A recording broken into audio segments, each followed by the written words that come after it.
Assalamualaikum warahmatullahi wabarakatuh. Salam sejahtera untuk kita semuanya. Selamat siang, pagi, sore, malam buat Anda semuanya, kawan.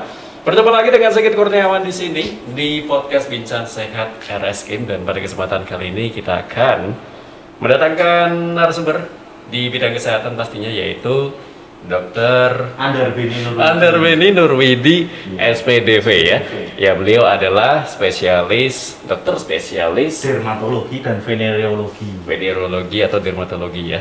Balik ya tuh kan. Iya, atau dulu istilahnya tuh kulit dan kelamin, penyakit kulit dan kelamin. Kulit dan kelamin. Nah, kita akan membahas tentang cacar monyet. Ini dok ya.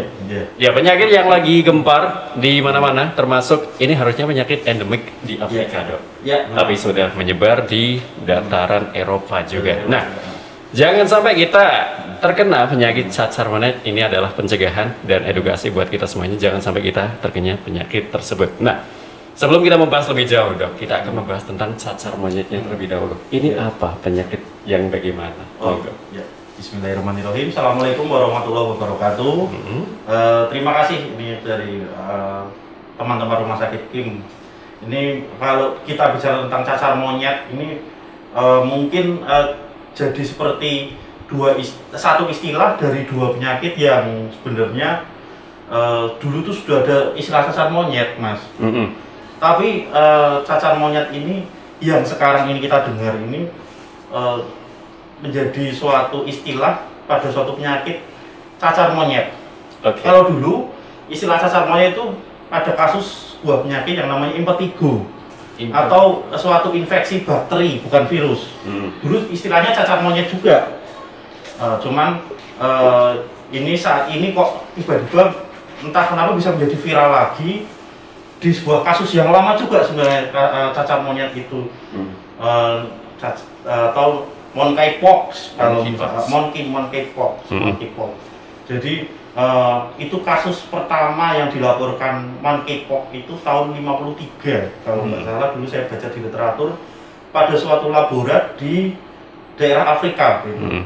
Ditemukan suatu kasus cacar pada hewan primata yang dijadikan penelitian sebenarnya. Jadi secara nggak sengaja pada suatu penelitian dari hewan primata itu dia ditemukan kasus cacar tahun 53 di suatu laboratorium yang terisolasi juga. Nah, itu pada kasus tahun 53 belum ditemukan pada kasus manusia. Nah, kasus pertama oleh manusia pada manusia itu tahun 70 di Kongo, di Afrika. Nah, sekaligus tahun 70 itu mulai diteliti yang justru terdapat dua strain virus. Yaitu strain virus monkeypox dari strain Afrika Tengah sama Afrika Barat. Itu terjadi pertama tahun 70 itu pada suatu anak usia 9 tahun. Di mana dikatakan monkeypox itu karena ruam-ruam yang timbul di kulit pada anak tersebut itu juga gambarannya sama persis pada yang timbul pada kera. Yang timbul pada kera saat itu. Nah, monkeypox sendiri atau cacar monyet itu merupakan suatu penyakit infeksi virus yang disebabkan oleh virus monkeypox. Dari monkeypox sendiri itu juga salah satu golongan virus DNA. Jadi virus sendiri itu kan dibagi jadi dua golongan sub spesies dari RNA dan DNA, yaitu yang dari DNA, dari golongan virus DNA, di mana monkeypox virus itu sendiri dari golongan orthopox virus, atau masih sub family dari virus varicella, virus variola. Variola sendiri itu sudah tereradikasi tahun 80 ya, jadi sudah tidak ada lagi kasusnya sekarang. Cuman gambarannya monkeypox ini hampir mirip seperti variola, cuman secara klinis lebih ringan. Gejalanya lebih ringan. Dan monkeypox ini self-limiting disease, jadi artinya dia akan sembuh sendiri. Bisa sembuh sendiri? Bisa sembuh sendiri dalam waktu sekitar 2-4 minggu. Itu tergantung dari status imunitas penderita, ada atau tidaknya komplikasi. Oke. Terus juga ya tentunya pada orang tua, pada lansia, pada anak-anak tentunya karena imunitas masih belum tanda kutip sesempurna atau sebaik orang seperti kita ya, dia pastinya akan klinisnya lebih berat. Oke. Itu monkeypox. Nah tentunya memang baru-baru ini WHO ini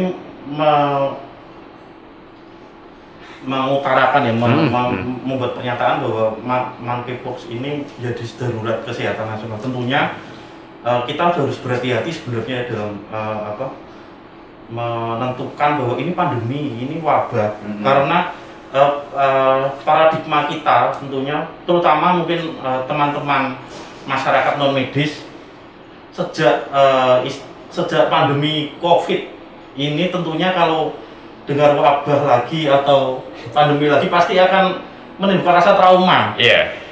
Tentunya. Nah, monkeypox ini juga membuat kita tuh, aduh, seperti COVID apa enggak ya? Aduh, nanti penularannya, aduh nanti klinisnya nanti, aduh ada kematiannya, ada gitu. Iya. Gitu mas. Ya, kalau bisa dibilang banyak gambar yang bertebaran di media sosial. Kalau monkeypox itu bentol-bentol ya Pak ya.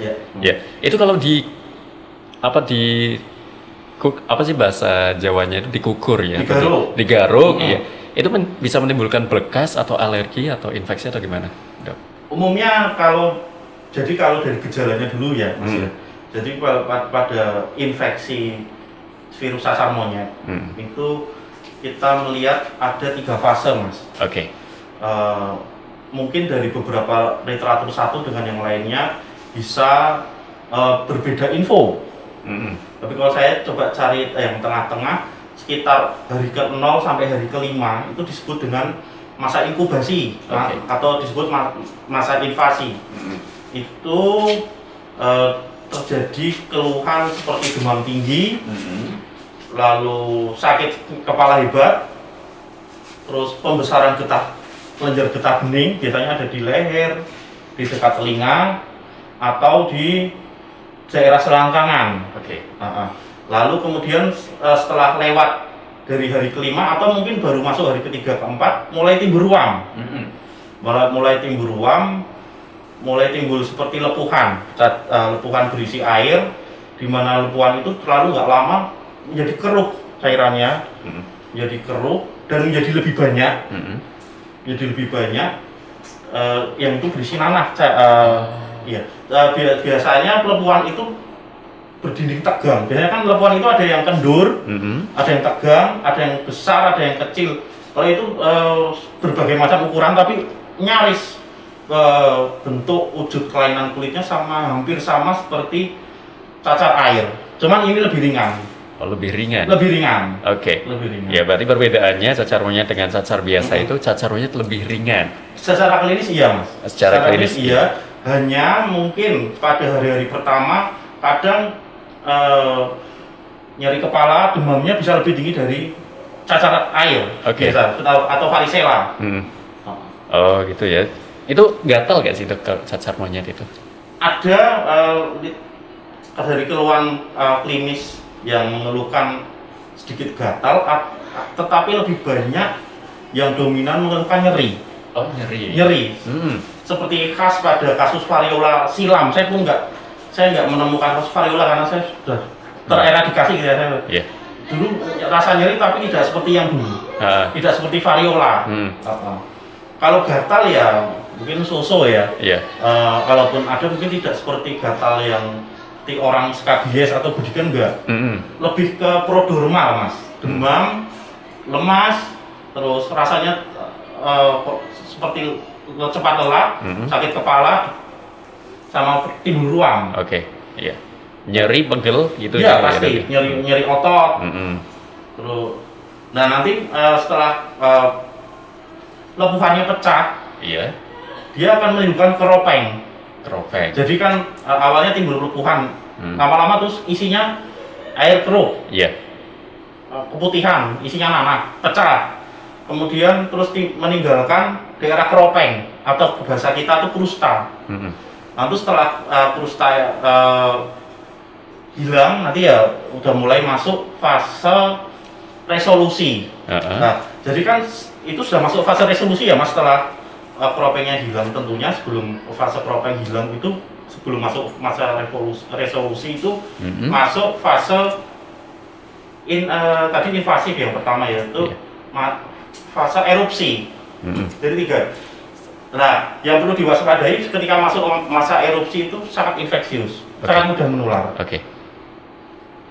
Sangat mudah menular. Tentunya kalau dari manusia ke manusia itu cenderungnya jarang Mas terjadi, kecuali kalau yang terinfeksi itu mempunyai luka di kulit bersentuhan dengan luka orang yang sehat, atau via droplet atau via saluran pernapasan, batuk-batuk, atau juga hubungan erat, jadi ayah anak, ibu anak, atau berarti bisa menular lewat luka ke luka ya dok ya? Tapi kalau misal persentuhan kulit ke kulit nggak masalah ya? Nggak masalah. Oh, sentuhan kulit iya Mas. Oh, bisa juga. Cairan bisa.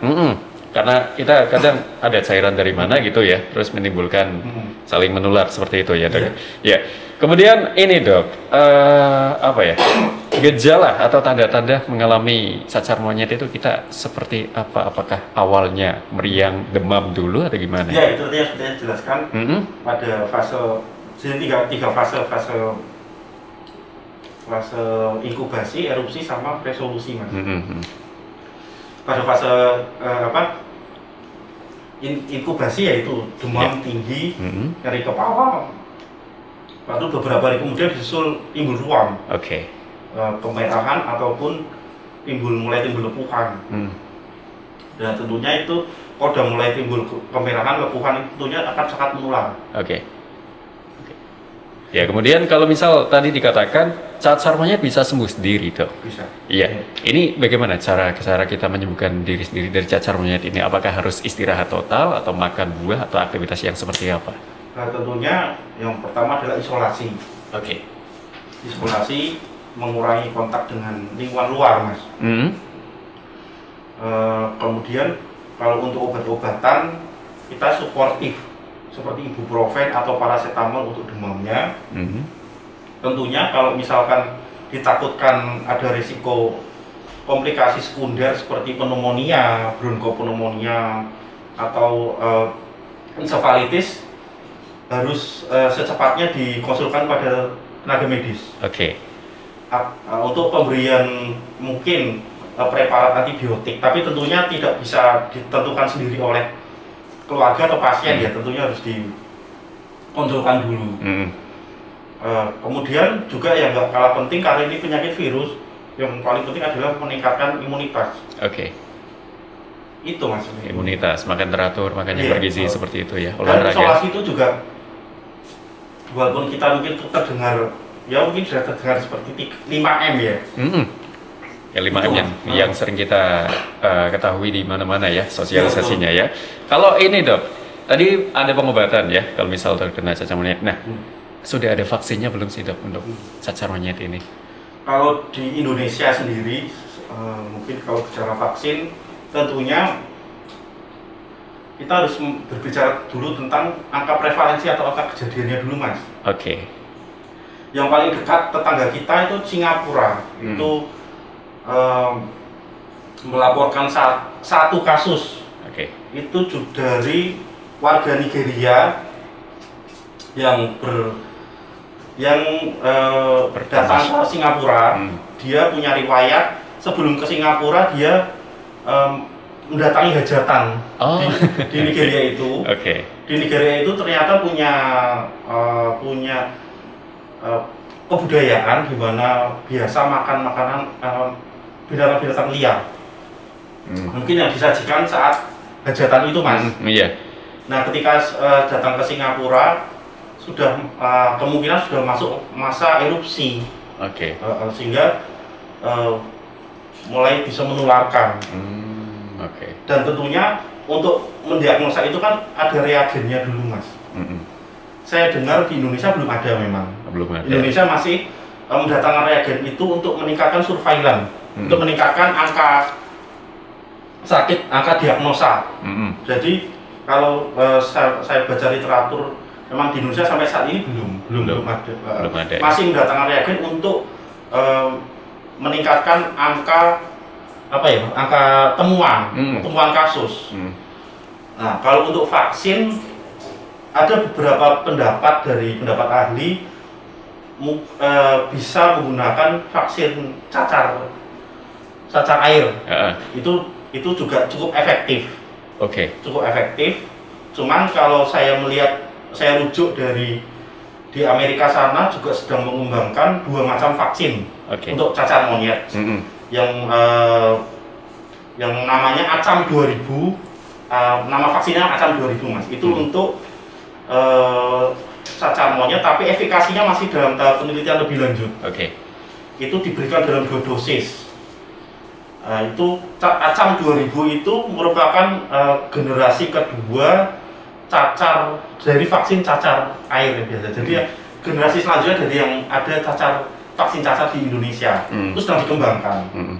Dan juga ada satu lagi vaksin di Amerika sama Eropa itu namanya vaksin Jynneos. Vaksin namanya Jynneos. Itu juga sejenis dengan ACAM 2000. Itu tetapi hanya baru ada di 2 negara yang memulai untuk vaksinasi itu, hanya di Rusia sama Amerika kalau nggak salah.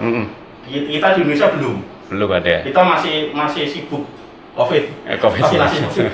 Nggak apa. Ini berarti bisa terjadi untuk segala jenis usia, Dok?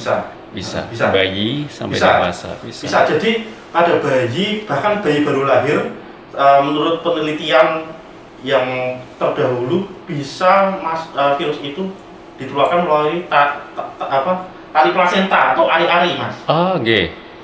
Bisa juga ketika ibu sudah menyusui lewat ASI-nya juga bisa. Tetapi untuk pastinya lebih lanjut itu juga masih diteliti lebih lanjut oleh CDC atau Control Disease di Amerika sana. Kalau CDC itu lembaga peneliti penyakit di Amerika sana. Kalau FDA kan obat. Nah itu tadi yang FDA itu meneliti tentang vaksin ACAM 2000 sama Jynneos-nya. Ya masih dalam tahap penelitiannya, Dok ya. Kalau ini berarti untuk cacar monyet ini kayak gejalanya atau ciri-cirinya itu kayak penyakit kulit lainnya, Dok, atau ada ciri khusus gitu. Lebih ke apa gitu? Tentunya kalau kita bicara tentang cacar monyet, pasti orang akan membanding-bandingkan dengan COVID ya. Yang saat ini WHO kan habis bilang COVID, kan bilang cacar monyet. Pasti ujung-ujungnya vaksin. Nah, tentunya kita tidak perlu terlalu menyikapi dengan panik, dengan serius, karena sebenarnya cacar monyet itu kan sangat lebih terlihat gejalanya, Mas. Kalau COVID enggak, Mas. Makanya COVID dulu ada istilah OTG atau orang tanpa gejala. Dia seperti itu bisa menularkan. Tapi kalau cacar monyet, ya tadi kasus seperti tadi, kalau dengan gejala tadi sudah jelas, dengan PCR ya, Mas. Kalau sama-sama kan itu kan penyebabnya virus ya, sama PCR, tapi dengan reagen yang berbeda. Ya kalau dengan udah mengarah ke cacar monyet ya langsung aja diisolasi. Langsung aja diisolasi, Mas. Kalau gejala-gejala yang spesifik ya mungkin orang akan membandingkan juga dengan yang namanya flu Singapura. Tapi berbeda sekali, Mas. Kalau pada cacar air, flu Singapura itu umumnya tidak terdapat pembesaran kelenjar getah bening di leher ya. Ya, betul. Kalau ingin mempelajari cacar monyet lebih dalam, mungkin ada baiknya ada sedikit kemiripan dengan cacar air dan variola, ciri khas demamnya. Dan kalau lesi ruamnya di cacar monyet ada sedikit kemiripan dengan variola, cuman ya tidak seberat variola. Kalau variola angka kematiannya tinggi. Kalau ini baru dilaporkan angka kematian itu pun karena punya komorbid penderitanya, Mas. Punya seperti seperti pada indikasi anak-anak terdapat komplikasi pneumonia atau bronchopneumonia, Mas.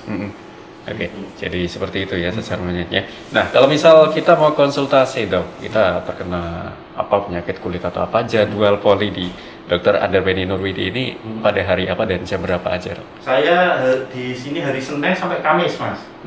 Kalau hari Senin pukul 12.30 sampai selesai.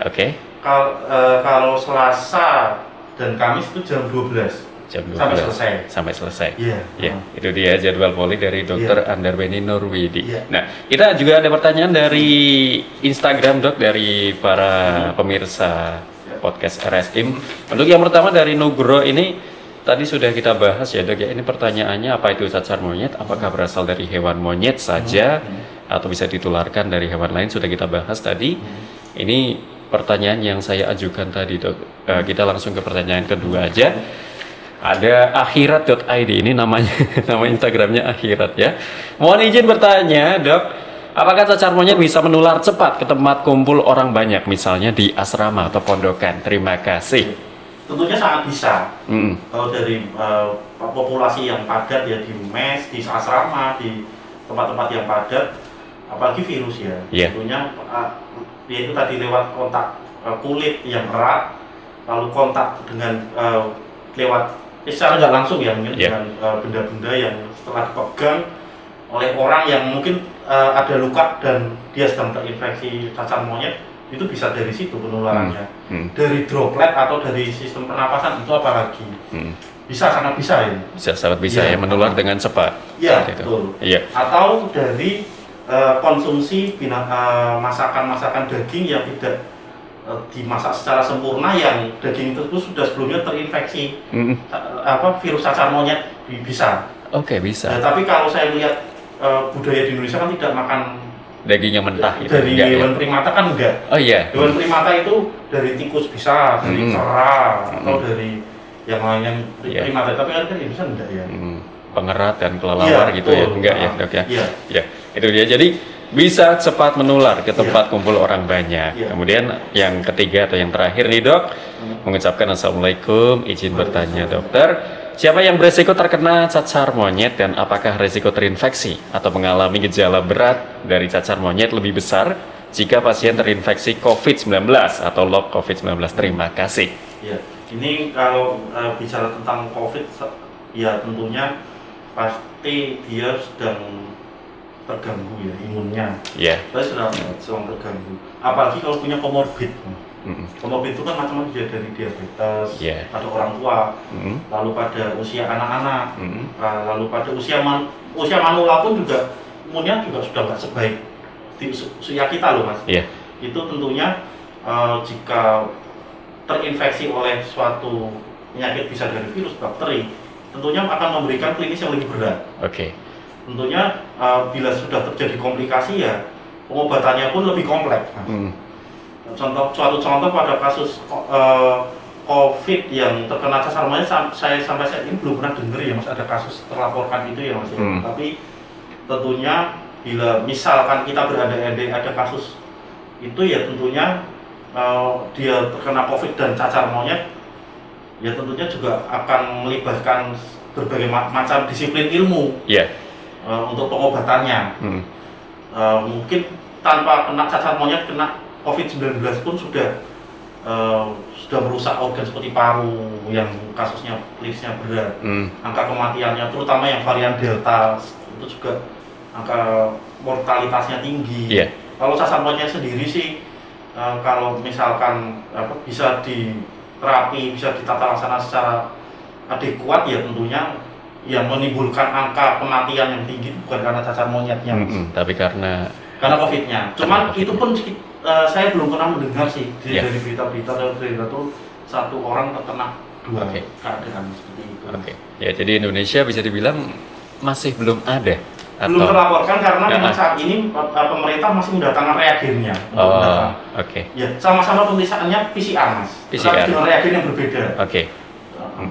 Seperti itu ya. Ya, kalau cacar monyet ini kan apa ya, kayak kalau orang awam itu mikirnya bentol-bentol, Dok. Ini mungkin terkena gigit nyamuk, terus kita kasih bedak gitu. Nah, itu bakal berpengaruh nggak sih, Dok? Berpengaruh dalam hal apa, Mas? Berpengaruh mungkin nanti bisa lebih parah atau infeksi atau apa karena bedaknya itu, Dok, ditaruh. Enggak. Jadi bedah hanya untuk simptomatis saja. Tapi kalau misalkan terjadi infeksi sekunder, bukan karena bedaknya, tapi karena luka yang terbuka, kurang terawat dengan baik, sehingga bakteri dari luar bisa masuk. Ya, infeksi akhirnya. Infeksi sekunder. Oke. Betul. Oh, seperti itu ya. Iya, Jadi bedak nggak masalah ya. Enggak masalah. Karena mungkin orang awamnya mikir bentol-bentol, gigit nyamuk, ngasih bedak, terus sepele, nganggapnya sepele, akhirnya terjadi infeksi seperti itu. Enggak ya? Iya, Enggak masalah ya. Oke, baik Dok. Terima kasih atas informasinya mengenai cacar monyet yang memang belum terjadi di Indonesia dan harapannya jangan sampai terjadi di Indonesia. Ini untuk pencegahan kita semuanya, informasi yang sudah kita dapatkan dari Dr. Andar Pedi Nurwidi SPDV. Dan ya, kita akan mulai kali Dok dengan membahas ilmu kesehatan lainnya. Terima kasih atas waktunya. Kita akan kembali lagi dengan podcast lainnya, video-video lainnya dengan narasumber dokter lainnya. Jadi selamat pagi, siang, sore, malam buat Anda semuanya. Salam sejahtera. Wassalamualaikum warahmatullahi wabarakatuh.